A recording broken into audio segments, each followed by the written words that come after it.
వచ్చే స్థానిక సంస్థల ఎన్నికల్లో కావచ్చు, అదేవిధంగా జీహెచ్ఎంసీ ఎన్నికల్లో కావచ్చు, పూర్తి స్థాయిలో బీసీవై పార్టీని ఎన్నికలకు సన్నద్ధం చేయడానికి ప్రయత్నం చేస్తున్నాము. ఆ దిశగా పార్టీ నిర్మాణం కూడా చేపట్టబోతున్నాము.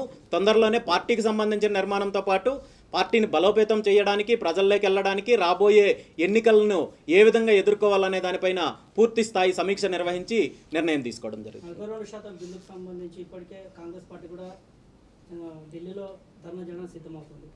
దీనికి 42% పై మీ పార్టీ స్టాండ్ కానీ కాంగ్రెస్ పార్టీ చేస్తున్న ధర్నాకు మీ స్పందన? ఈరోజు ఇంతకుముందు నేను చెప్పినట్టు బీసీలకు రిజర్వేషన్లు కల్పించాలనే అంశం పైన రాజకీయ లబ్ధి కోసం ఈ పార్టీలు ప్రయత్నం చేస్తున్నాయి. కానీ అధికార కాంగ్రెస్ పార్టీ కావచ్చు, అదేవిధంగా ప్రతిపక్ష బీఆర్ఎస్ పార్టీ కావచ్చు, మిగిలిన నాయకులు కావచ్చు, నిజంగా రిజర్వేషన్లు కల్పించాలనే చిత్తశుద్ధి వీళ్ళకి లేదు. చిత్తశుద్ధి ఉంటే ఈరోజు ధర్నాలో లేదా మరొక కార్యక్రమమో కాదు చేయాల్సింది. ప్రాక్టికల్గా మీరు ప్రభుత్వంలో ఉన్నారు, అధికారంలో ఉన్న వాళ్ళు ధర్నా చేయడం కరెక్ట్ కాదు. మీరు చిత్తశుద్ధి ఉంటే వెంటనే దీన్ని అమలు చేసే దిశగా నిర్ణయం తీసుకోవాలి తప్ప రాజకీయ డ్రామాలు ఆడకూడదు అనే విషయాన్ని స్పష్టంగా తెలియజేస్తున్నాను.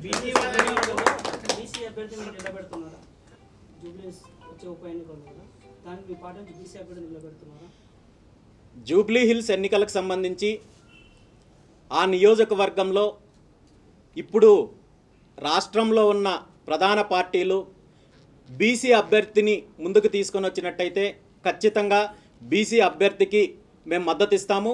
అలా కాకుండా వీళ్ళ రాజకీయ కోణంలోనో లేదా కుట్ర కోణంలోనో మోసం చేయాలని చూస్తే ఖచ్చితంగా బీసీవై పార్టీ జూబ్లీ హిల్స్ ఎన్నికల్లో పోటీలో ఉంటుంది. ఇదే బీసీలో ప్రధాన పార్టీలకు ఇదే బీసీలు కొమ్ముగా వస్తూ ఉన్నారు కదా, ఆ బీసీలను మీ వైపు ఎట్లా మలుచుకుంటున్నారు?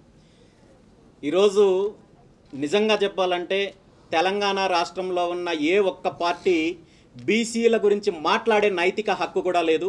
ఎందుకంటే ఈ పార్టీలన్నీ కూడా బీసీలను అడ్డం పెట్టుకొని, బీసీల యొక్క ఓటు బ్యాంకును అడ్డం పెట్టుకొని అధికారంలోకి వచ్చి బీసీలను దోపిడీ చేయాలి, రాష్ట్రాన్ని దోపిడీ చేయాలని చూస్తున్నారు తప్ప ఏ ఒక్క పార్టీకి, ఏ ఒక్క నాయకుడికి బీసీల పైన చిత్తశుద్ధి లేదు. బీసీల అభివృద్ధి పైన కానీ, బీసీల రిజర్వేషన్ల పైన కానీ చిత్తశుద్ధి లేదు. దానికి వీళ్ళు ఆడుతున్న డ్రామాలే నిదర్శనం తప్ప మరొకటి కాదు. బీసీలకు న్యాయం చేయడమే నా లక్ష్యం అని చెప్పేసి కల్వకుంట్ల కవిత బయటకు వెళ్ళింది. ఆమెతో పాటు బీసీ నాయకులే తిరుగుతూ ఉన్నారు. మరి వాళ్ళకి ఏం చెప్పాలి? ఈరోజు దురదృష్టకరం ఏంటంటే బీసీల అభివృద్ధి గురించి, రిజర్వేషన్ల గురించి, బీసీ ఉద్యమాలు కూడా ఒక నియంత కుటుంబం నుండి వచ్చిన ఒక నాయకురాలు చేపట్టడం అనేది చాలా దురదృష్టకరము. ఇది నిజంగా బీసీ సమాజం మేల్కోవాల్సిన అవసరం ఉంది. బీసీ ఉద్యమాన్ని కూడా వీళ్ళు రాజకీయ అంశంగా ఏ విధంగా అయితే మీరు చెప్పిన కల్వకుంట్ల కవిత గారు తన మీదున్న అవినీతి ఆరోపణలను, అదేవిధంగా అవినీతి కేసుల నుండి తప్పించుకోవడానికి బీసీ సెంటిమెంట్ను ముందు పెట్టి దీని నుండి తప్పించుకునే ప్రయత్నం చేస్తున్నారు తప్ప బీసీల పైన కల్వకుంట్ల కవిత గారికి కానీ, కేసీఆర్ గారికి కానీ ఏమాత్రం ప్రేమ లేదనేది ఈ రాష్ట్ర ప్రజలకు తెలుసు, బీసీ వర్గాలకు తెలుసు. నిజంగా మీకు బీసీల పైన ప్రేమ ఉంటే బీసీలను అభివృద్ధి చేయాలి, బీసీలకు రిజర్వేషన్లు కల్పించాలనే చిత్తశుద్ధి ఉంటే గతంలో మీరు అధికారంలో ఉన్న 10 సంవత్సరాలు బీసీల కోసం ఏం చేశారు? బీసీల రిజర్వేషన్ల కోసం ఏం పోరాడారు? మరి ఆ రోజు ఎక్కడికి వెళ్ళారు?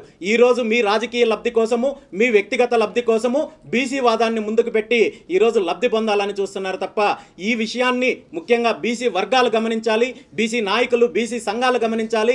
ఇలాంటి కుట్రలను ఛేదించాల్సిన అవసరం ఉంది. ఇలాంటి కుట్రలు చేసే వాళ్ళకి బుద్ధి చెప్పాల్సిన అవసరం ఖచ్చితంగా ఉంది. సార్, తెలంగాణలో చాలా మంది బీసీ నినాదం కావచ్చు, బీసీ వేదికలు కావచ్చు, బీసీ అనేక మంది ఇష్యూస్ తీసుకొని వస్తున్నారు. కానీ ఎవరు కూడా ఇంకా సక్సెస్ అయిన పరిస్థితి కానీ ఇప్పుడు బీసీవై పార్టీగా తెలంగాణ ప్రజలు మిమ్మల్ని ఆదరిస్తారని మీరు భావిస్తున్నారు? డెఫినెట్గా తెలంగాణ ప్రజలు బీసీవై పార్టీని ఆదరిస్తారు. బీసీవై పార్టీ ఇప్పుడున్న ప్రధాన పార్టీలు ఏవైతే కుట్రలు, కుతంత్రాలు చేస్తూ, ఓటు బ్యాంకు రాజకీయాలు చేస్తూ దోపిడీ చేసే కార్యక్రమం చేస్తున్నారో దానికి పూర్తి వ్యతిరేకము. ఖచ్చితంగా ఒక ప్రజా రాజకీయం దిశగా ఈ రాష్ట్రంలో అన్ని వర్గాలకు మంచి చేసే దిశగా ఒక ప్రజా రాజకీయం కోసం బీసీవై పార్టీ ప్రజల్లోకి వెళ్ళబోతున్నాం. ఖచ్చితంగా తెలంగాణ రాష్ట్ర ప్రజలు బీసీవై పార్టీని ఆదరిస్తారనే నమ్మకంతో ప్రజల్లోకి వెళ్ళడానికి సిద్ధంగా ఉన్నాము. ప్రజలతో కలిసి ఉంటాము, ప్రజల తరపున పోరాటం చేస్తాము, పార్టీని ఒక బలమైన రాజకీయ శక్తిగా నిలబెడతాము. పూర్తిగా బీసీ వర్గాలతో పాటు నిరుద్యోగులకు కూడా బీసీవై పార్టీ ఈ రాష్ట్రంలో అండగా ఉంటుందనే విషయాన్ని ఈ సందర్భంగా తెలియజేస్తున్నాను.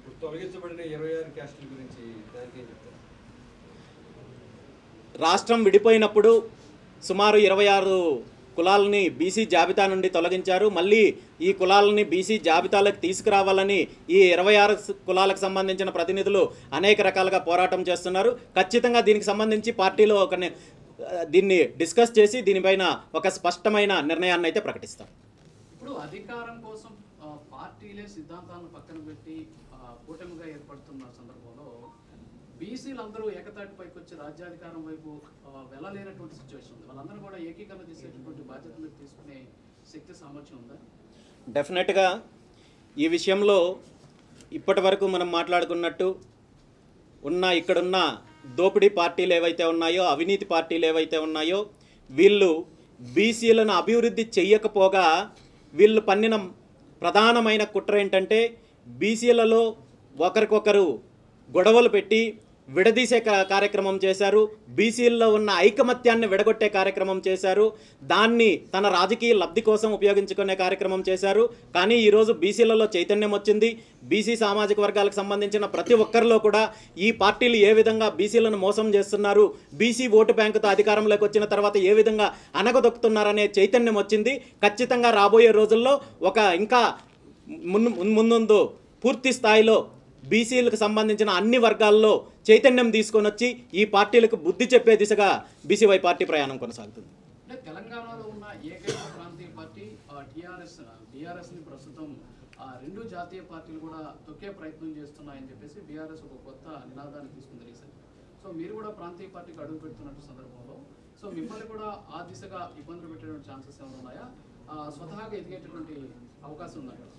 బీసీవై పార్టీకి ఇబ్బందులు కానీ లేదా అనగదొక్కే కార్యక్రమం కానీ లేదంటే మరో కార్యక్రమం కానీ ఇవేమి కొత్త కాదు.